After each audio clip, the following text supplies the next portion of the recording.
प्रशासन ने सोमवार को कोविड-19 को लेकर नई गाइडलाइन जारी कर दी। पिछली गाइडलाइन के मुकाबले इस गाइडलाइन में कोई खास बदलाव नहीं किया गया है। शादी ब्याह जैसे कार्यक्रमों में शामिल होने के लिए जो सीमा तय की गई थी उन्हें फिलहाल बरकरार रखा गया है, यानी हॉल में क्षमता का 50% और अधिकतम 100 लोगों को ही शामिल किया जाएगा।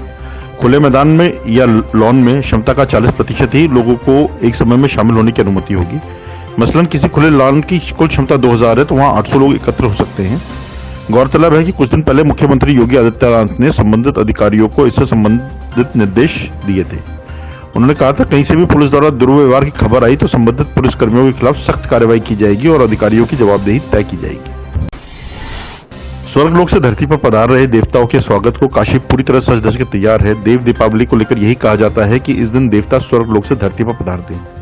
हालांकि देव दीपावली का आयोजन हर साल होता है, लेकिन इस बार का आयोजन प्रधानमंत्री नरेंद्र मोदी की मौजूदगी की वजह से खास हो गया है। प्रधानमंत्री नरेंद्र मोदी के आगमन और इससे जुड़ी तैयारियों की समीक्षा करने मुख्यमंत्री योगी आदित्यनाथ सोमवार दोपहर में ही वाराणसी पहुंच गए थे। मुख्यमंत्री ने बाबतपुर एयरपोर्ट पर ही अधिकारियों से कार्यक्रम की तैयारियों की समीक्षा करते हुए सजगता बरतने के निर्देश दिए थे। करीब 50 बच्चों के यौन शोषण के आरोपी निलंबित जेईई राम भवन को रिमांड के चौथे दिन सीबीआई की टीम ने 2 शिक्षकों को सामने बैठा के पूछताछ की। साथ ही दोनों शिक्षकों का मोबाइल रिकॉर्ड भी खंगाला और ईमेल आईडी व अन्य जानकारी जुटाई। शिक्षकों में एक महिला शिक्षक भी है। वहीं सीबीआई ने बच्चों को बाल कल्याण समिति व किशोर न्याय बोर्ड के सदस्यों से बात कराने के बाद घर भेज दिया। रिमांड के चौथे दिन रविवार को सुबह 5 बजे से ही सीबीआई की टीम सक्रिय दिखी।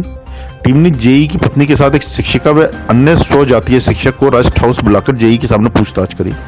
1 घंटे की पूछताछ के बाद दोनों शिक्षकों को भेज दिया गया। सूत्रों के मुताबिक शिक्षकों का जेईई के घर आना जाना और उसकी पत्नी के साथ उठना बैठना था। इन शिक्षकों को जेईई के मोबाइल से लेकर लैपटॉप के प्रयोग करने की छूट थी। सुबह 11 बजे सीबीआई जेईई को मेडिकल करवाने के लिए एम्बुलेंस से जिला अस्पताल ले गई। मासूम रुशांक हत्याकांड में हत्या की वजह पर किसी को यकीन नहीं हो रहा है। डिप्रेशन की वजह से अपने बेटे को मौत की घाट उतार दे, शहर में ऐसी पहली कोई वारदात नहीं हुई। पुलिया हो या पड़ोसी, हर कोई यही कह रहा है कि कोई खास और बड़ा कारण इसके पीछे है। आरोपी का घुट-घुट का जीना भी इसी ओर इशारा करता है।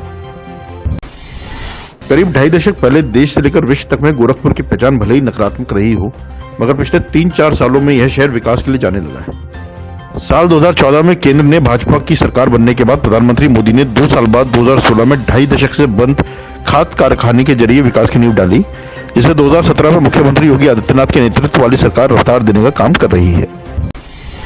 अखिल भारतीय अखाड़ा परिषद ने तेलंगाना की राजधानी हैदराबाद का नाम बदलकर उसका प्राचीन नाम भाग्यनगर किए जाने के सीएम योगी आदित्यनाथ के बयान का समर्थन किया है।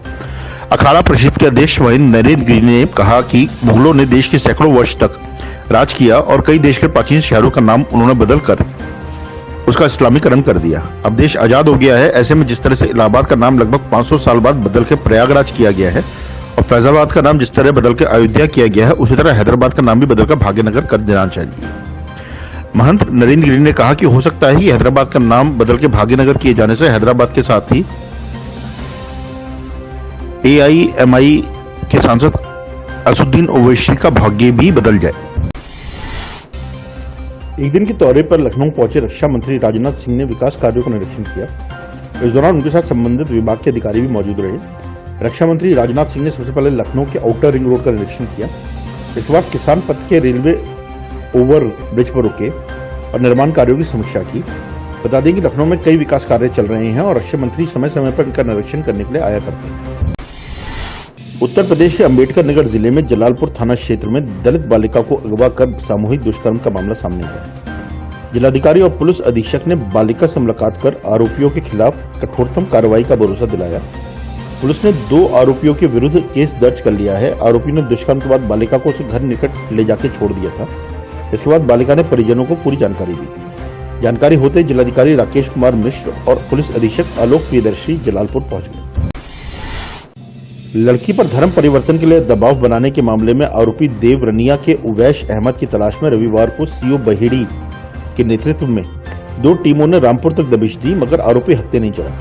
वहीं एडीजी कानून व्यवस्था ने भी माना कि देव रनिया थाने में शनिवार को दर्ज हुआ यह मामला उत्तर प्रदेश विधि विरुद्ध धर्म परिवर्तन प्रतिषेध अधिनियम के तहत प्रदेश भर में पहला है। उन्होंने बरेली पुलिस को प्रभावी कार्रवाई के निर्देश दिए। उधर B3 विधायक ने योगी सरकार के कानून को देश भर में लागू करने की जरूरत बताई। बेटकर नगर पुलिस ने मुठभेड़ में 4 बदमाशों को गिरफ्तार करने में सफलता प्राप्त की है।